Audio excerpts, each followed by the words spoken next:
That's Nick. And that's Joseph. And today we're here to talk about Passages, the 8th film directed by Ira Sachs, which premiered at the 2023 Sundance Film Festival, and then it also swiftly went to Berlin this year. It is being released courtesy of Mubi on August 4th, 2023.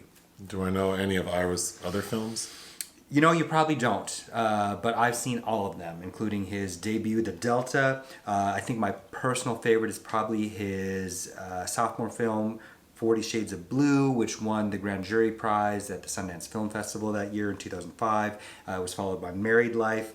Keep the Lights On in 2012 is also an excellent film, and I interviewed him for that. That was the first year I went to Sundance. Love is Strange with John Lithgow and Alfred Molina, definitely worth checking out. It's kind of an ode to Leo McCrary and Ozu. And then Frankie with Isabelle Huppert in 2019. Oh, and Little Men with Greg Kinnear and Yolanda Ross has just a brief little moment in that movie. I think all of his stuff it's all quality. Passages, the basic story. A gay couple's marriage is thrown into crisis when one of them impulsively begins a passionate affair with a young woman.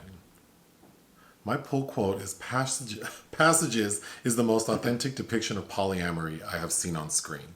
Wow. My pull quote is an agonizing and often amusing exercise depicting the consequences of being down for whatever. Oh, that's good. And I think that this would make an excellent double feature with Sunday, Bloody Sunday.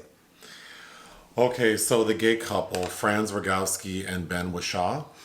Playing Tomas and Martin. They're in Paris, by the way. They live in Paris. Franz is a film director and he appears to be successful. And Ben works, maybe he's like a graphic designer or works in like a reprographics company. But they have a nice life together. They have a beautiful apartment. They have like a vacation home. And we see that Franz has just wrapped filming his most recent picture and he's at the wrap party. And of course Ben is there, but Ben's really not feeling like staying out late. He doesn't want to dance. He's worked all day. Franz is disappointed. We can get into more details, but it's already been made clear very early in the film that Franz kind of likes things his way and he wants to do what he wants to do.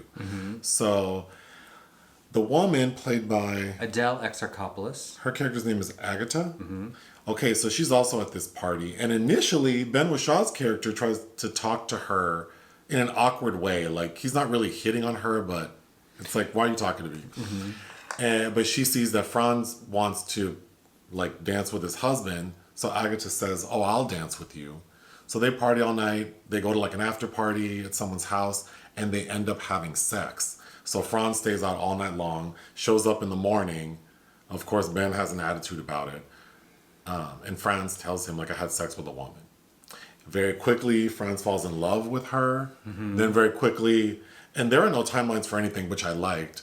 Franz, they break up, Ben and Franz, and Tomas and Martin, but yeah. I can't remember their character names. Franz moves in with Agatha. Yeah. And gets her pregnant. During this time, Ben Wishaw's character has started seeing a writer. Do you know who plays that man? That is Erwan Kepoa Falé, who just made his debut last year, also in a queer role in Christophe Honoré's Winter Boy, which I also recommend. So now Franz is living with this lady who he got knocked up, but he's saying that he misses being with a man. And he tells this to Ben Whishaw, his ex. He doesn't say, I miss being with you. He says, I miss being with a man. Yeah. So Ben decides to break up with the writer guy and get back with Franz. But Franz is telling him, like, oh, you've always wanted a baby, and now that I got this lady pregnant, maybe we can all be a family. And that to me reads as the hook to get Martin back on board with him. And we see them trying. They take a vacation, like, for the weekend to their vacation house with everyone. Agatha and friends. And that doesn't really go well because Agatha actually has a hard time sleeping in bed by herself because she can hear Franz and Ben having sex. So she's like, take my ass back home. And has an abortion. But we don't know this.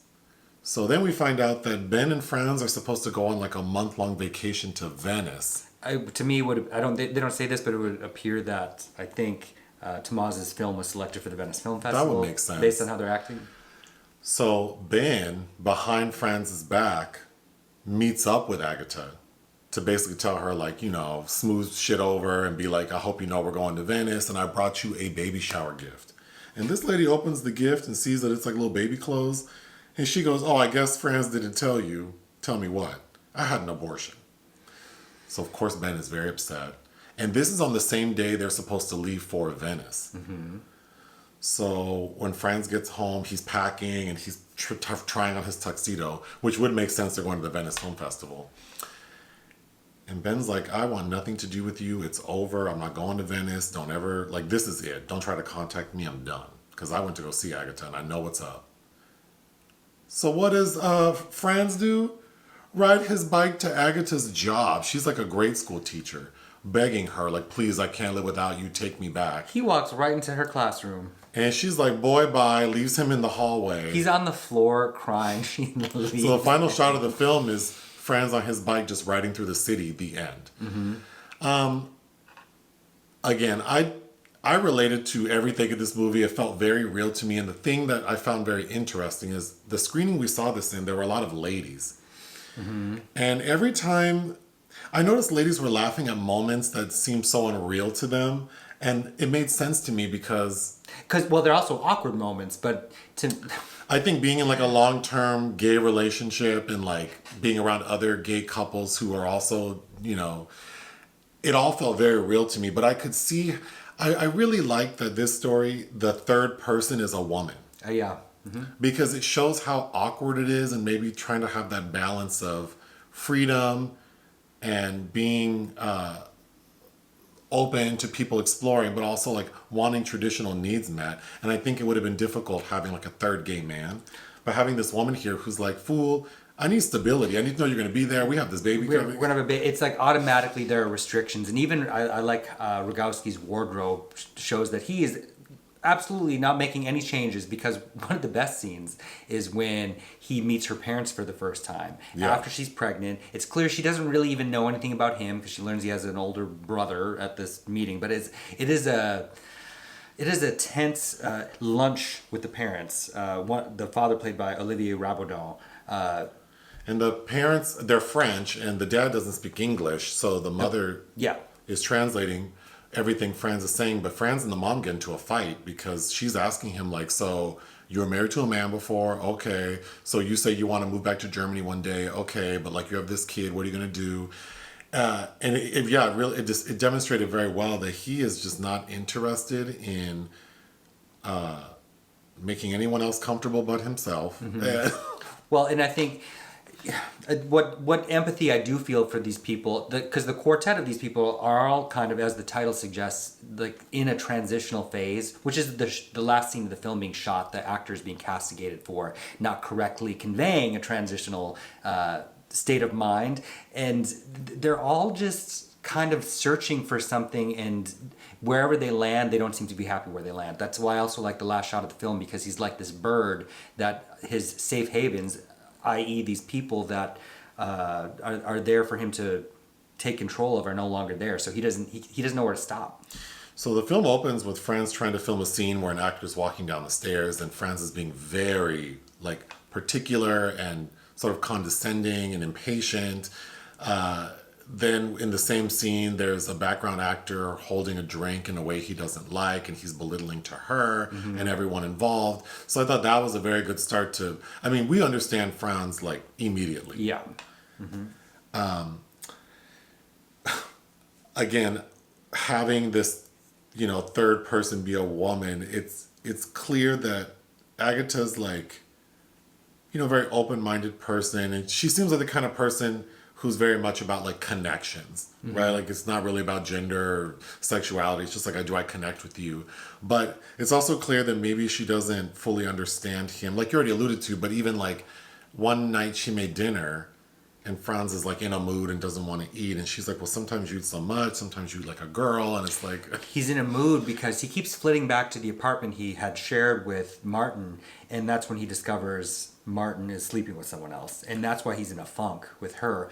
It all makes sense. He's got FOMO now. But it's interesting because I think it's like, so, many of us want like non-traditional things and we want to seem like more flexible, but then we also really want things to sort of be like I feel like I would use the word like normal, like I just want things to be how we all how we all thought they were supposed to be. And I think those things represent a certain stability. Yes. As well. So when she said that line, to me it felt kind of like, oh, like, yeah, he's not like maybe the kind of dude you're used to, because in the opening of the film we see that Agathe was seeing someone. Who she ditches like at the party. She ghosts him, yeah. Yeah. She's like, I'm not coming home with you tonight. I think we don't have a connection, and bye.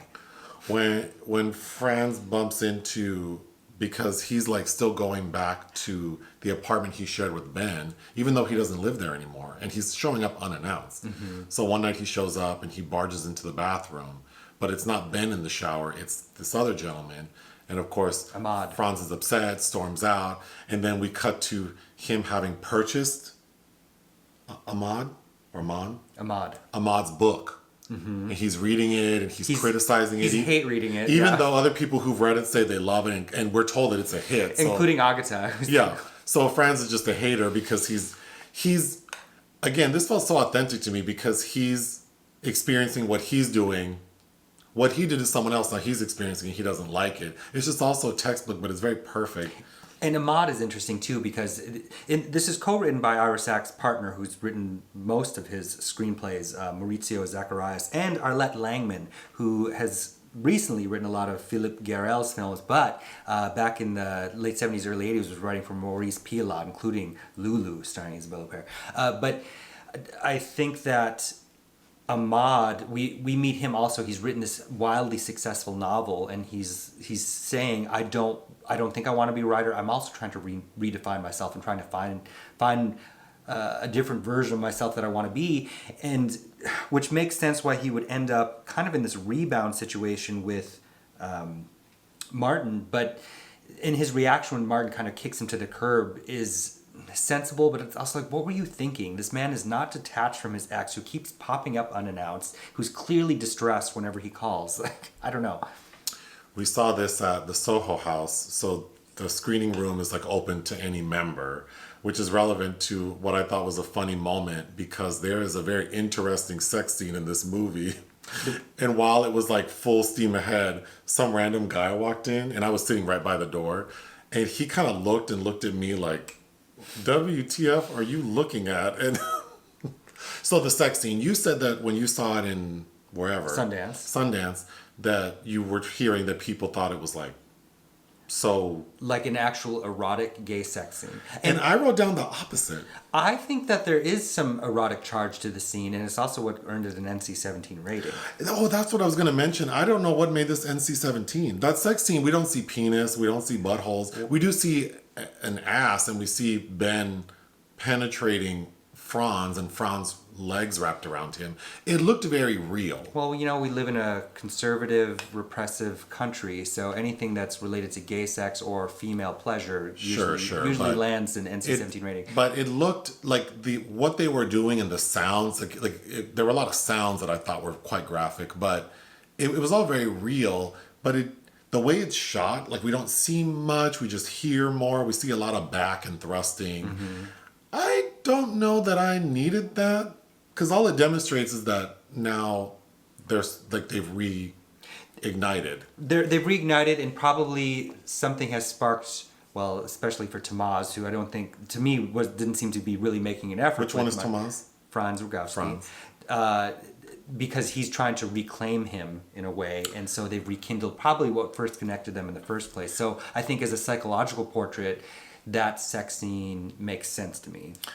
The sex scene also connects to my biggest, it's not a complaint. I think the movie's very well done, and there's nothing about it that I think is not good, but something that I wish would have been different is all five of the people, Franz, Ben, Agathe, the guy dating Ben, the guy who Agathe sort of ghosted, these five people, there's very little like passion or connection between them, but we had a very long conversation afterwards, and if that were a deliberate choice, it also makes sense to me. I agree. Because part of it is like, I think people, what really connected me with this film is also, not just being like married for a long time, but also dealing with ups and downs and changes and people's desires, but witnessing other people sort of going through the motions, like everyone's looking for something, but they're not super passionate about it. People allow people to infiltrate their lives, but they're not really invested. And Yeah.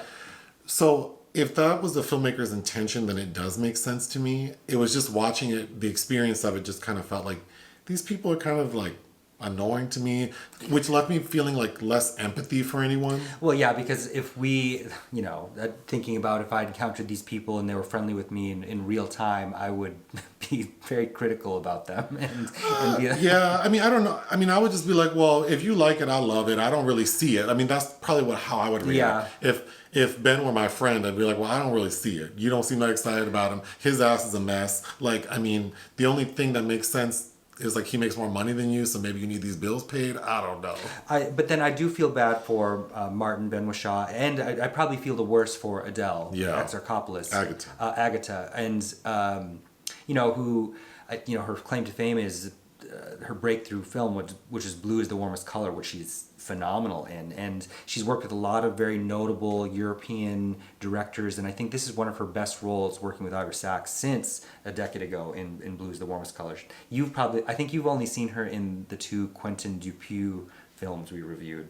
What are those? Mandibules and Smoking Causes Coughing. She's in those? Mm-hmm. Oh. Don't you remember Mandibules with the big fly and she's hit her head and she's got the stutter? I remember the movie with the fly. Okay, well, to me, she was the best part of that movie. But yeah, and this is also from 2 of my favorites contemporary film producers, Saïd Ben Saïd and Michel Merkt, who I think work with a lot of provocative film directors who are doing things and examining subjects that we don't really see in the U.S. because of the climate.